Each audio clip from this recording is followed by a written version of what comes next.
IVF చికిత్సలో 25% భారీ discount, free doctor consultation, free ultrasound scan, logo launch, Andro max advanced male infertility centre ను కూడా ప్రారంభించారు. మరి అదే విధంగా ఆంధ్రప్రదేశ్ ముఖ్యమంత్రి నారా చంద్రబాబు నాయుడు గారిపై 6 కేసులు ఉన్నాయి. ఈ వెంటనే విచారణ జరిపించాలంటూ కూడా పిటిషన్ దాఖలు అయితే చేశారు. దీనిపైన మీ అభిప్రాయం ఏంటి? అసలు రాహుల్ గాంధీ దిగేస్తున్నాడు అక్కడ. ఈయన మీద ఇన్ని కేసులుంటే మీకు ఏం అవసరం వచ్చింది తీర్చుకోవాల్సిన అవసరం? చంద్రబాబు నాయుడు మీద ఇన్ని కేసులుంటే మీకు అంత అవసరం ఏమొచ్చింది? నితీష్ కుమారు చంద్రబాబు మీద సిబిసిఐడి కేసులు, సిఐడి కేసులు మాట్లాడుతూ మన మామూలు రాయలసీమ ఎంపీ ఎవరు కాముంది ఈయన అంటే ఆయన ఏమన్నా రాహుల్ గాంధీ ఎవరు ఇచ్చారంటే ఒక పక్క ఊతకర్ర, రాహుల్ మన మామూలు చంద్రబాబు ఒక ఊతకర్ర, ఈ మన మామూలు నితీష్ కుమార్ ఒక ఊతకర్ర అంటే చంద్రబాబు ఊతకర్ర కాదు కత్తి అని చెప్పిందామా? చెప్పిందా? పార్లమెంట్ సభ్యురాలు చెప్పింది కదా. ఇట్లాంటి అన్నింటిలో పెట్టుకుంటే ఏంటంటే విషయాలు ముందు ఏం జరుగుతుందో కూడా అర్థం కాని పరిస్థితి. వీళ్ళు ఎవరికి ఎవరు సపోర్ట్ చేస్తారో, ఎవరు ఉంటారో, ఎవరు పోతారో కూడా అర్థం కాని పరిస్థితి. అయితే టీడీపీ ప్రభుత్వ హయాంలో అన్ని శాఖల్లో కూడా అవినీతి జరిగింది. అంటే స్కిల్ డెవలప్మెంట్ కానీ, తర్వాత ఇసుక అక్రమాలు కానీ, ఇన్నర్ రోడ్డుల్లో కానీ జరిగాయి. వెంటనే విచారణ జరిపించాలంటూ కూడా స్వర్ణాంధ్ర పత్రిక అంటే ఎడిటర్ బాల గంగాధర్ తిలక్ గారు అయితే పిటిషన్ దాఖలు చేశారు. దీన్ని ఎలా చూడొచ్చు అంటారు? అంటే స్కామ్ అంటే ఇప్పుడు 52 రోజులు జైల్లో ఉన్నాడు చంద్రబాబు. మరి ఎందుకు వచ్చాడు, ఎందుకు పోయాడు, దాని గురించి అసలు ఏం వివరణ లేకుండా వాళ్ళు ఎందుకు వివరణ ఇవ్వాలి కదా? అసలు ఏం జరుగుతుంది, కేసు ఉందా లేదా, అసలు దాని మీద అది 17A ఉందా లేదా కూడా తెలియదు ఎవడికి. 17A ఉంటే అతను బయట రాకూడదు. అసలు ఆ కేసులన్నీ పెండింగ్ పెట్టుకొని నాటకం ఆడుతున్నారు ఈ ఎన్డీఏ గవర్నమెంట్ ఈ చంద్రబాబు నాయుడు మీద ప్రతిపక్షాల వాళ్ళు బాగా గట్టిగా ఉన్నారు. పార్లమెంట్లో చంద్రబాబు నాయుడు మీదను నితీష్ కుమార్ మీద పెద్ద చెప్పలేక నితీష్ కుమార్ ఏమంటున్నాడు, ప్రత్యేక హోదా కావాలని అడుగుతున్నాడు, లేకపోతే రాష్ట్రానికి మాకు లాలన్ సింగ్ ఉన్నాడు, అతను లాలన్ సింగ్ రైల్వే మంత్రి కావాలని అడుగుతున్నాడు. ఇవన్నీ ప్రాబ్లమ్స్లో ఉన్నారు. కానీ అసలు ఇప్పుడు ఎవరు ఇతన్ని ప్రస్తుతానికి మాత్రం ఎన్డీఏ గవర్నమెంట్ ఏమీ చేయలేదు చంద్రబాబుని. ఎందుకంటే అవసరం ఉంది కాబట్టి. అతని మీద కేసులు ఉన్నమాట వాస్తవమే. చేసినా కూడా ఎక్కడండి నిన్న చీఫ్ జస్టిస్ అంటాడు, మా సుప్రీంకోర్టు కూడా ఒక ఇన్స్టిట్యూషను, మీరు దేవాలయాలు దేవుళ్ళు అనుకుంటే గురించి మాకు కూడా ఇబ్బందులు ఉంటాయి అన్నట్టు చెప్పుకొచ్చాడు ఆయన. అంటే వీళ్ళ ఒత్తిళ్ళు, రాజకీయ నాయకుల ఒత్తిళ్ళ వలన ఉంటారు, పెడతారు, తీస్తారు. అవసరమైన వాళ్ళు జైలుకి వెళ్తారు, అవసరం లేని వాళ్ళు ఇళ్ళకాడ ఉంటారు. అట్లాంటి మన మామూలు అజిత్ సింగ్ కానీ, అజిత్ పవర్ కానీ, మన మామూలు అక్కడ లలన్ సింగ్ కానీ వీళ్ళందరూ కూడా 70,000 కోట్లు, 80,000 కోట్లు, 1,00,000 కోట్లు స్కాములు చేసిన వాళ్ళందరూ కూడా బయట హ్యాపీగా తిరుగుతున్నారు. ఇంకా చంద్రబాబుకి ఏం ఎవడు పడుచుకుంటాడు? అయితే చంద్రబాబు నాయుడుతో పాటు 114 మందిని కూడా ప్రతివాదులు చేరుస్తూ వారిని కూడా ప్రశ్నించాలంటూ కూడా బాల గంగాధర్ తిలక్ గారు అయితే పిటిషన్ దాఖలు చేశారు. తప్పేముంది? న్యాయ వ్యవస్థలో తప్పు వాళ్ళు చేశారంటే అందులో ప్రైమా ఫేసీ లేకపోతే వాళ్ళు కేసు తీసుకోరుగా. పిటిషన్ వేసారు అనుకోండి, దీంట్లో నిజానే ఉంది అనుకుంటే ఖచ్చితంగా కేసు తీసుకుంటారు. తప్పే ఉంది? కేసులు పెడితే తప్పే ఉంది? అందులో బయటరా నిరూపించు. నువ్వేమన్నా అతిథుడు కాదుగా, నేనే అతిథుడు కాదుగా. నా మీద కేసు పెట్టి నేను కూడా పోవాలని, కోర్టు పోవాలని నేను పోయిరా వేయటం తప్పేం కాదు. ఎందుకంటే పరిస్థితులు గంగాధర్ తిలక్ గారు ఏమంటారంటే ఏపీలో ఎన్డీఏ కూటమి అధికారంలోకి వచ్చింది కదా, వీళ్ళంతా కూడా వాళ్ళ కేసులు కప్పుకూర్చుకోవడానికి ప్రయత్నిస్తున్నారు, అందుకోసం నేను పిటిషన్ దాఖలు చేశానని చెప్పేసి కూడా ఆరోపిస్తున్నారు. ఈ ఆరోపణలు ఎలా చూడొచ్చు? వాస్తవం. ఎందుకంటే బీజేపీ గవర్నమెంటు, పవన్ కళ్యాణ్ గారు, టీడీపీ వీళ్ళందరూ కూర్చొని వాళ్ళ మీద కేసులు కానీ లేకపోతే వాళ్ళకి తగ్గట్టుగా పనిచేసుకోవడానికి కానీ ఉపయోగపడతాయి తప్ప ప్రజల కోసం ఉపయోగపడతాయి మాత్రం నేను అనుకోవట్లా. ప్రజల కోసం ఇప్పుడు అనకూడదు నేను మేడం గారిని, హోమ్ మినిస్టర్ గారిని. అసలు ఆ హోమ్ మినిస్టర్ అంటే ఎంత హుందాగా ఉండాలి? ఈ స్లాంగ్ ఏంటి, ఆ మాటలు ఏంటి, ఏదైనా చేసేయి.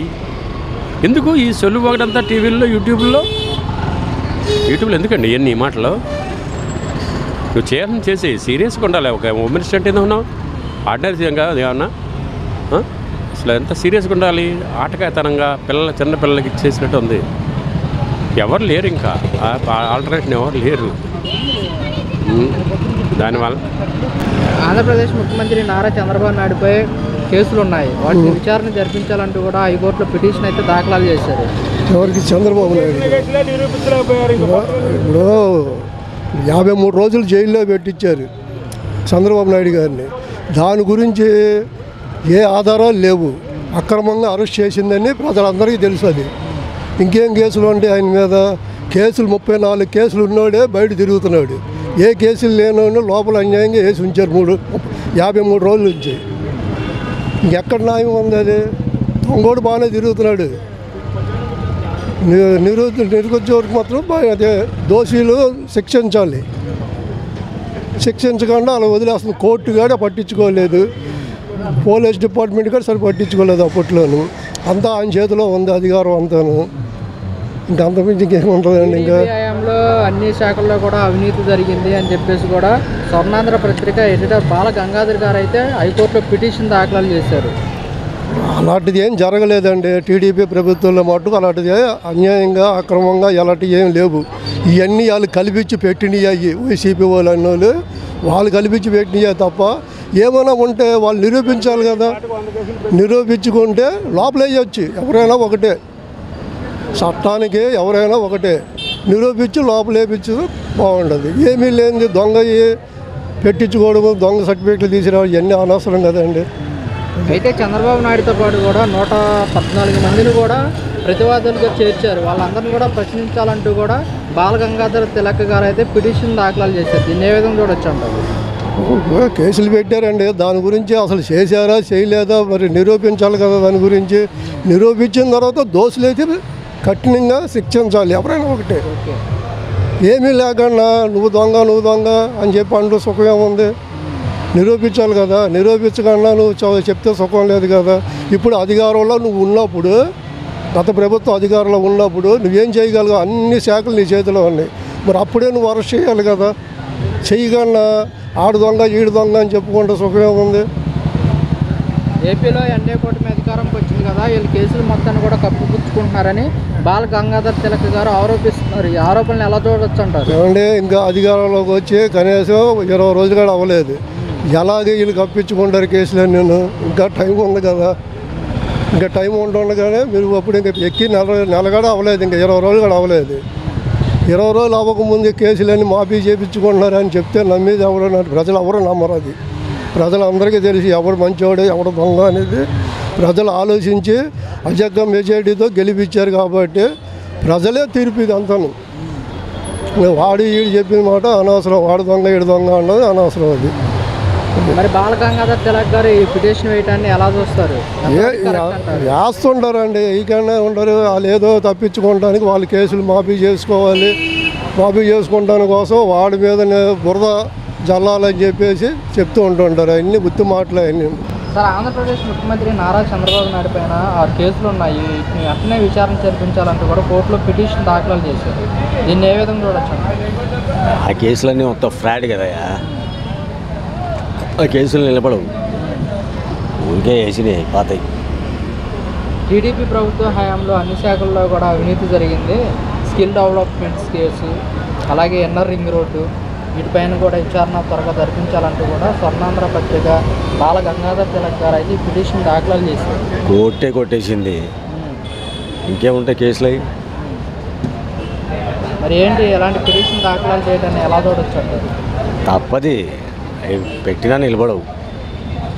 చంద్రబాబు నాయుడుతో పాటు కూడా 114 మందిని కూడా ప్రశ్నిస్తూ పిటిషన్ దాంట్లో ప్రతివాదులుగా చేర్చారు. వాళ్ళని కూడా ప్రశ్నించాలంటూ కూడా కోర్టులో పిటిషన్ దాఖలు చేశారు. వేస్ట్ అయ్యి నిలబడవు. అంటే బాల గంగాధర్ తిలక్ గారు ఏమంటున్నారంటే ఎన్డీఏ కూటమి అధికారంలోకి వచ్చింది కదా, వాళ్ళ కేసుని కప్పుపుచ్చుకోవడానికి కూడా వీళ్ళు ప్రయత్నిస్తానంటూ కూడా వ్యాఖ్యలు చేస్తున్నారు. అధికారంలోకి రాకముందే వాళ్ళకి క్లీన్ చిట్ ఇచ్చింది కోర్టు. ఏది ఆయన మీద వేసిన 5-6 కేసుల్లో క్లీన్ చిట్ ఇచ్చింది. ఇంకేముంటుంది అలా? మరి బాల గంగాధర్ తిలక్ గారు ఇలాంటి స్టేట్మెంట్ ఇవ్వడం ఎంతవరకు కరెక్ట్ అంటే?